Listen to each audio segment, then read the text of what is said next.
Hey folks, and welcome back to Jerome Bee Farm and Homestead. So this is the extraction video, and we'll see who gets closest to the pounds and wins the $25 Amazon gift certificate. So I'm going to quickly run through my equipment, what I've got going on. If you want to see probably better in-depth extraction videos, go to my playlist, honey extraction, and I've done this probably video 5 years. Last year and the year before were probably the best ones I've done. So I'm going to try and make this one a little more brief and just kind of, I'm real quick. I'm going to show you the equipment I use, and there's links below to everything that I use here. You can get almost everything at Amazon. I'm going to show the weigh-in of each bucket, and I've got about half of my honey that's uncapped over here behind me drying, and I'll show you that.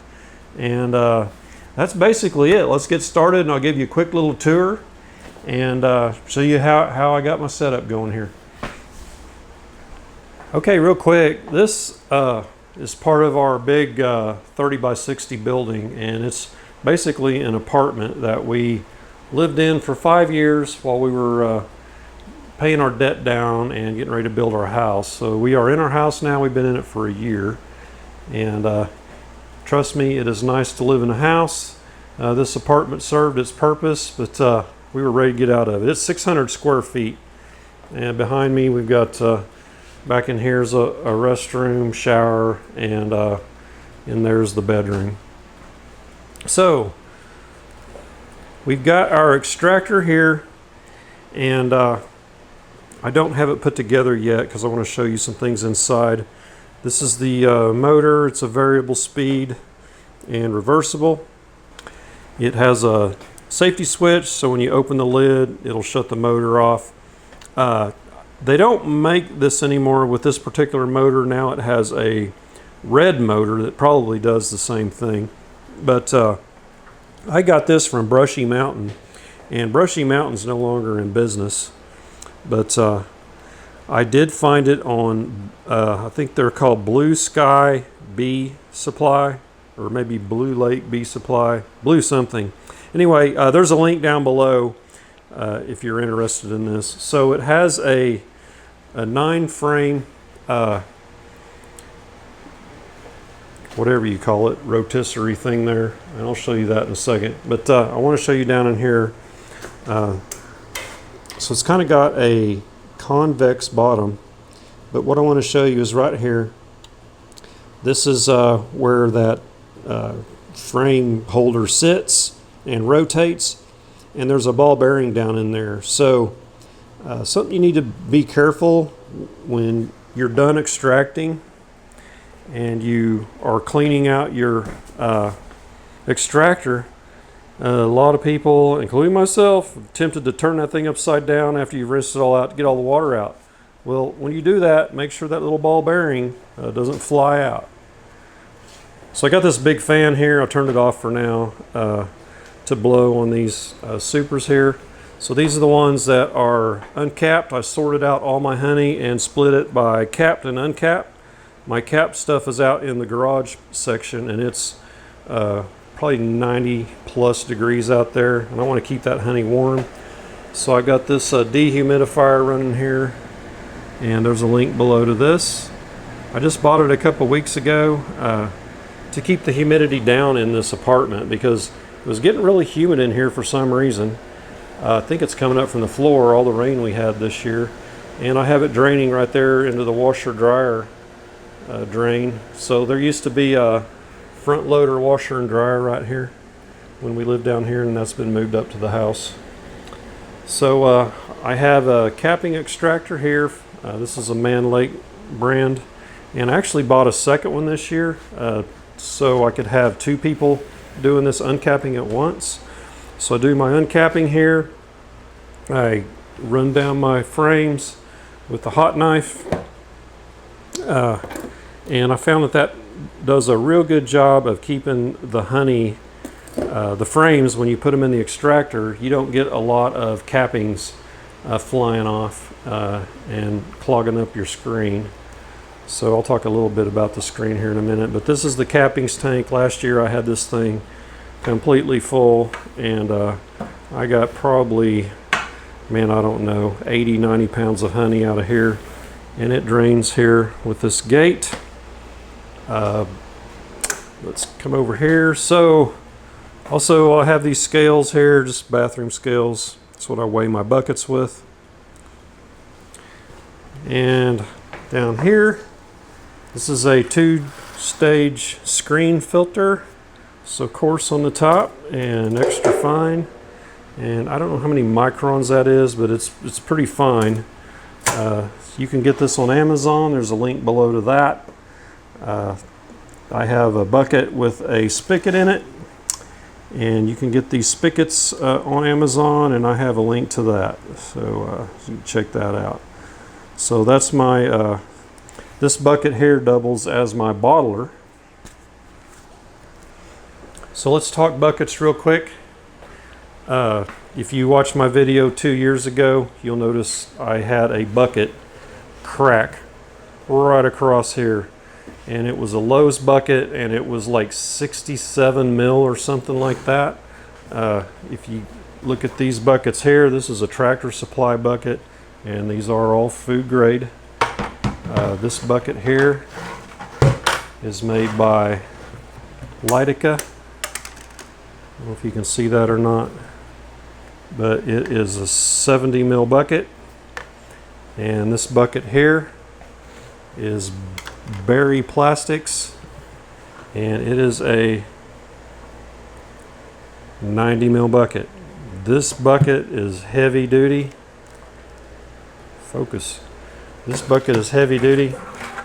So when I fill my buckets, I fill them up, I put a lid on them, and I don't stack them more than 2 high.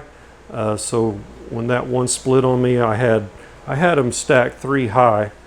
But also, I was moving, it was my capping, or my bottling bucket. I just moved it over and was going to put it on the scale, and that's when it cracked. And I had this floor here covered with honey, and was freaking out trying to clean it up, and my wife came in, and she's like, what are you doing? Because I was going to wipe it all up with rags, and she goes, we're not wasting that. And she started scooping it up and putting it into some other container. And I go, we can't sell that. And she goes, I'm not going to sell it. She said, I'm going to eat it. So we put it in jars, and we put X's on the lids so it wouldn't accidentally get out and sold to anyone. And we actually did eat that honey. So the floor is very clean. We keep everything clean in here, and I just got through cleaning it all. In fact, I wiped down the countertops, the floor. I mopped with bleach water, wiped down all the cabinets, countertops. It's all been wiped down. So it's very clean in here right now. So these buckets here, they come in boxes of, I believe it's 6, and they're pretty reasonably priced on Amazon, and I have a link below. But I bought a second set of them this last winter, so I'd have them this year, because I actually ran out last year. So I got a backup box, so there's 6 of those buckets and lids in each one of these boxes. So let me show you a couple more things I've got here, kind of little handy gadgets. So this is food grade grease. This goes in the little spot where I showed you the bearing down in the extractor. And that spot is higher than the rest of the extractor, so it lubricates, and the honey does not get up to where this is. It goes on down before that. So I have this little thing here. I set the buckets on occasionally to get everything gathered down in one spot. And I've actually flipped them upside down on here and scooted over to the edge to the counter. And we'll have use this for bottling, because this little spigot, it's not quite at the bottom. So when you tilt the bucket, it helps get it out a little faster. This little gadget here is pretty cool. It helps you get the contents out of one bucket into another. So you set that there, you put your other bucket on here upside down, and it just drains off in there. So it's called a bucket bench, and there's a link to this down below as well.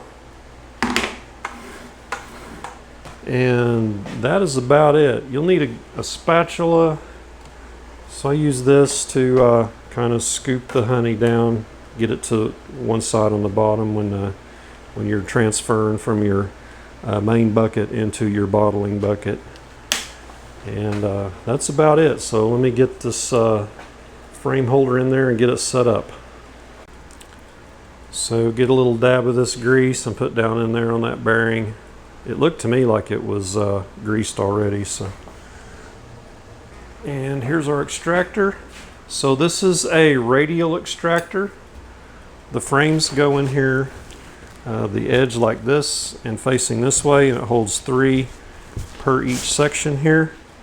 And I have little wire baskets that fit in here, so I can do a deep frame, but it'll only do 3 deeps at a time. And it's not a radial extractor when you do a deep. You have to spin it, then you got to flip them over and do the other side. So when you do deeps in this, it really slows down the operation. So I try not to harvest too many deeps, which I didn't harvest any deeps this year at all. So this is all stainless steel and stainless steel hardware. So there's no rust. There's no galvanized metal in here anywhere. And this thing here, boy, it is awkward to work with. And it's a finger pincher. You got to get the groove lined up there. There we go.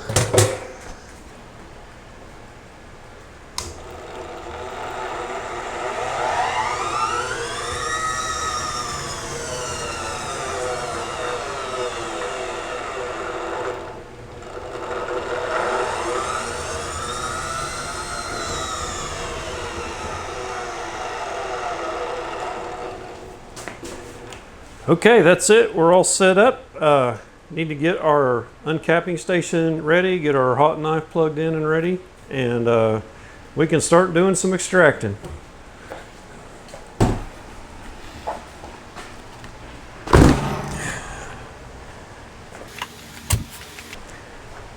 Yeah, that dude is heavy.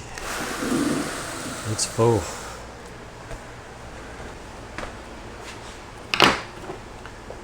Okay, I also use this capping fork. I hear a lot of people refer to these as a capping scratcher, and if you're clawing at your comb and ripping it to shreds, that's not the right way to do it. At least not the way I do it. I flip it over, I slide it under the comb and lift the cappings off, and that way the comb is still in good shape and the bees can use it next year and not have to do a lot of repair, and it saves them a lot of nectar resource usage in building comb. So I reuse my comb every year, I store it, and the bees can fill it up a lot faster and not use their nectar resource to build comb with. All right, the knife should be good and hot now. And also a big screwdriver to get your frames out of the box. So there you go. I think I'll write something in it so I can be cool like the people on Instagram.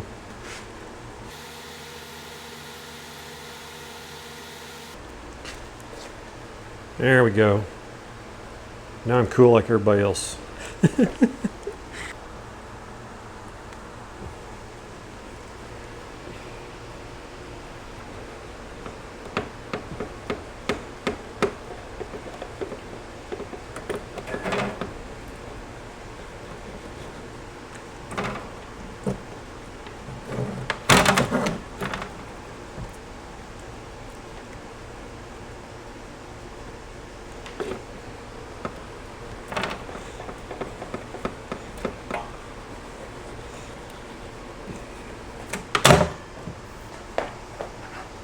Okay, and then I touch it up with this capping fork. Let me show you how I do that. You don't scratch it like this. You flip it over. You run it underneath the cappings and just slide it under them and pull them right off. And boy, this honey is very runny because it is like 95 degrees.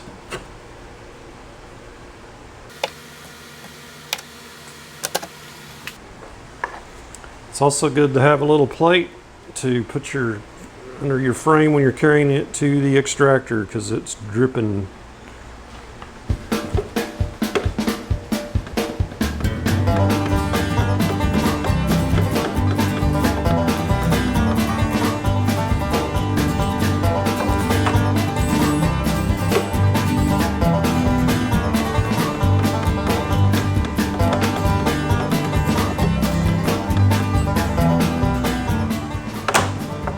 So when you run 9 frames in your supers, the bees draw the frames out wider. So when you use a knife, they come out a lot nicer. It's a lot faster and easier, and you don't have as much of this recessed comb that you have to manually pluck like this. If you run 10 frames, your hot knife won't do much good at all. You'll do this pretty much for the whole frame, which takes forever.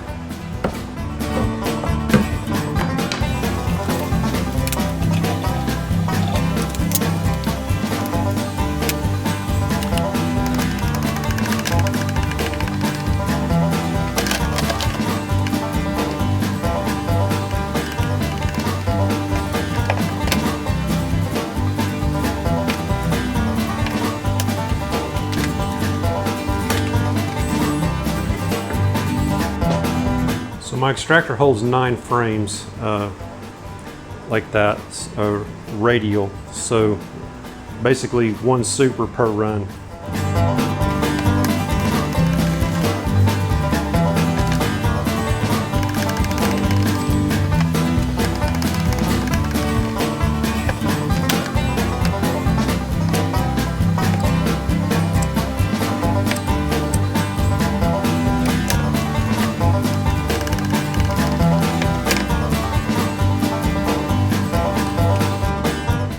Always have plenty of wet rags.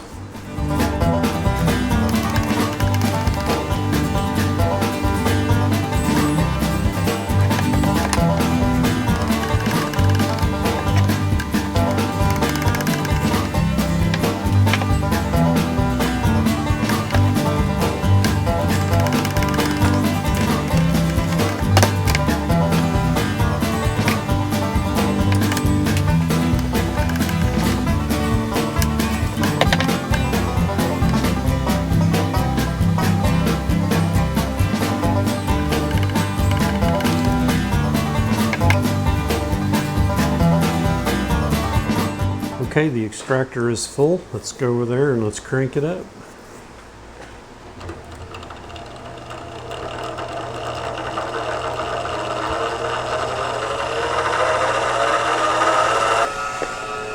There's the first honey of 2021.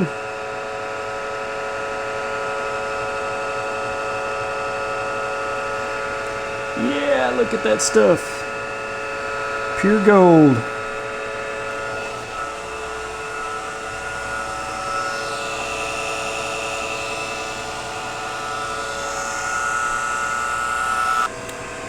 So when the honey is this warm, it comes out pretty fast. Makes extracting a lot easier. Fall harvest, when your honey is like 60 degrees, it takes a long time.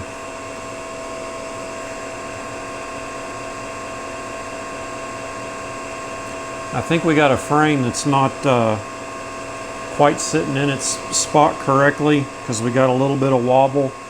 Usually after it's run a while, the wobble goes away, but it's staying there, so we may need to open it back up and see which frame's out of place in there.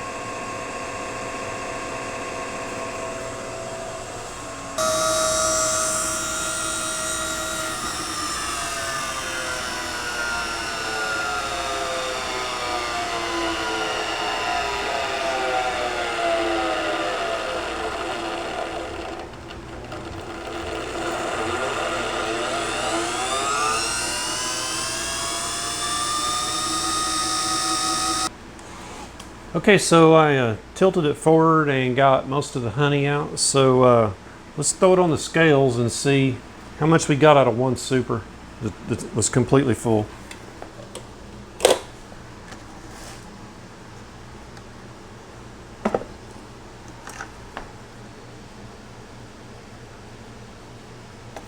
So it's 31.8, so about 32 pounds. So I'd estimated in the past that if you got a full super, they're about 35 pounds a piece. So pretty close.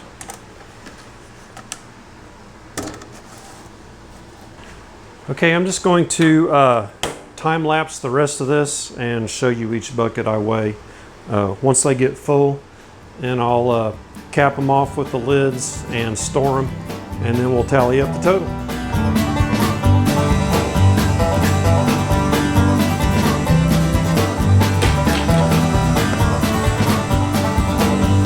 49.4.